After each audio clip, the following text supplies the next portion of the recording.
qualification in drama help you in your working life? Pearson and Shakespeare's Globe spoke to a number of eminent practitioners from the business and theatre sectors to hear their thoughts on the importance of a drama education. When you think about business schools, you don't necessarily think about drama, but when you think about business, you certainly think about drama. The skills you gain and study and understand from drama are critical if you want to think about the impact you will have in the business environment, especially if you are a leader of a company or a firm or an organization. We have a lot of CEOs and managing director level people doing our executive degrees.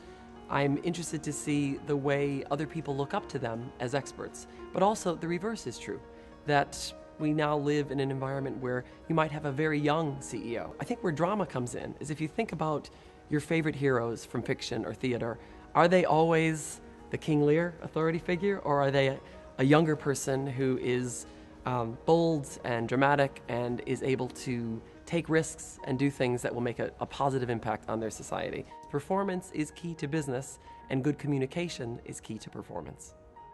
Employers want the skills that are developed in drama. They want people who can think for themselves, who can work in a team, who can listen to others, who know how to negotiate, who know how to create an outcome. It doesn't matter what product you are producing, the skills are required. If a business didn't have any entrepreneurial and creative flair in it, it would be probably quite unsuccessful and a bit moribund. It's really important that when a business plan, say, is put together for a new product, that creativity is brought to it. Things don't just happen on the bottom line. You need good ideas, you need invention, innovation. All those come from people having a creative talent. My advice to a parent who's thinking of their children studying drama would be to definitely let them go for it.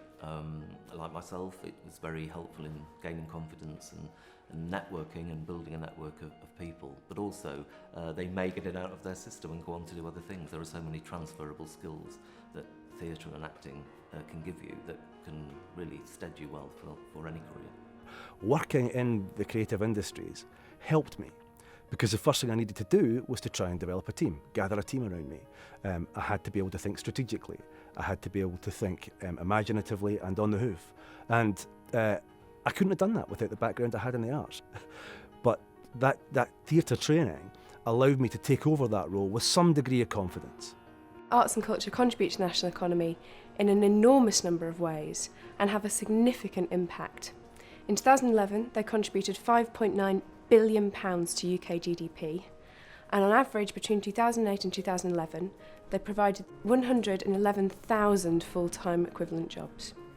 Give them opportunity to explore their interests, and beyond that be reassured that some of the skill set won't be wasted even if a young person decides to pursue other careers, whether it's career in medicine, whether it's career in law or in business or in other areas. I do think that some of these skills will be useful, and not just useful at early stage of their careers, but for their career lifetime.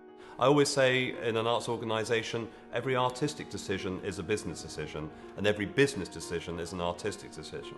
The two work hand in glove to ensure success. As we've heard, studying drama helps develop key business skills, such as negotiation, leadership, and collaboration. It also boosts confidence, teaches pupils to work in a team and to think creatively. Drama provides key transferable skills that will be useful in any industry.